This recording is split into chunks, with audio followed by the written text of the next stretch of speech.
Hi, thank you for watching Measuring Up. Today I would like to talk to you a little bit about Abigail. She's a woman out of the Bible, and she is the total package. She's intelligent, she's beautiful, and she has a foolish husband. Now, this is no reflection of my darling husband David or your husband. It's just a great passage that I read, and there were a lot of things about this passage that stood out to me, and I wanted to share it with you in hopes that it would bless you the same way it did me. Her story comes out of 1 Samuel. So during this time, when the Bible is speaking about Abigail's story, there was a big celebration of sharing going on, and her servants and her family, they were all preparing for this elaborate feast. Her husband was there for this particular celebration, and meanwhile, David was on the run, and he was hiding out or holding up in the wilderness with his servants. And the time that they spent in the wilderness, they were guarding and protecting Abigail's husband Nabal, protecting his shepherds and his sheep. So David knew that they should have an abundance of food as they prepared for this special festivity. So he sent his man ahead of him to ask Nabal for something to eat for his men, and went on to explain everything that they had done for him without his knowing. And Nabal dismissed David's men in such a way where it was disrespectful and belittling and uh, arrogant. He dismisses them, saying, "Well, who is this David that I should give him and his men my food that we worked hard to prepare for?" So one, he had there was obviously an abundance of food. So number one, he was being selfish. And two, he was being ignorant. How could you not know who David was? Just a few years prior to this incident, he had slayed a giant, a mighty giant. Everybody knew who he was. So of course the men ran back to David as quickly as they could and to tell David exactly how Nabal responded. Needless to say, David was very upset. He prepared his men to go into battle and to slay every male within Nabal's family. One of Abigail's servants heard what was going on, and they reported back to her to let her know, we about to get killed up in here because of your crazy husband.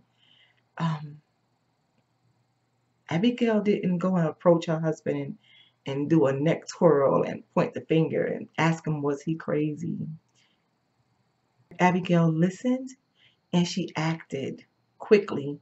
She gathered food, sheep, gifts, and whatever else she can think of to take to David.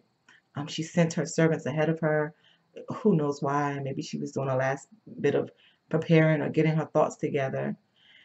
But when she made her way to David, she humbly bowed down to David, and she understood that her husband was a mess, and she called a spade, and she said, "My husband is foolish." By the way, his name means fool. Nabal means fool. And she said, "My husband is foolish, and you are a godly man." She recognized who David was, although Nabal acted as though he didn't know. Abigail was intelligent enough to know who David was. She recognized his authority, and she recognized the God that was in him, and she spoke blessings over David. So because of Abigail's actions, she saved her entire household. If she had acted out of anger, frustration, um, bitterness, it could have all ended differently.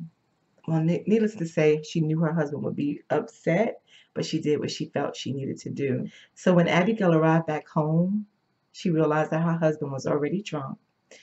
She waited for the best time to talk to him, and she realized that that time was not the best time. When Abigail eventually shared what she did the next day with her husband, God spared her. He covered her. Um, Before he can react, he had a heart attack, and 10 days later, he died. So now I just love this story of Abigail. I love her heart and her passion for her people, for God and for David. and for doing the right thing. Abigail was focused on what she needed to do as a woman of God, and not so much about her husband's wrongdoing or her husband's terrible disposition or her husband's arrogance or nastiness. She just focused on what Abigail needed to do to make sure that her family was okay. And God honored that. If we're doing what God has called us to do, it'll save our families, including our husbands. David didn't kill Nabal. You know, a heart attack killed him. But David didn't kill him. So what Abigail did saved Nabal's life, and it saved her whole household's life. So once I finished reading this passage, I was blown away. I was like, wow, Lord, women really hold the power. We have, and the Bible talks about us having the power to either tear down or build up. And this is like a great example of just that. God has given us the power that where our actions can bless our husbands and bless our children, our grandchildren, our co-workers, our friends, our extended family, or our actions can actually hurt our husbands and our children and our grandchildren and our extended family, our extended family. What we do matters. And today we get to decide if we want to have that Abigail spirit, regardless if our husbands are doing what they're supposed to be doing. Let me encourage you to read 1 Samuel chapter 25 as soon as you have a chance. And I hope it blesses you the way that it blessed me. Thank you for taking the time out of your busy schedule to listen to this video. And if you like what I shared, please hit the like button and share away. And stay tuned for more videos to come. Thanks again.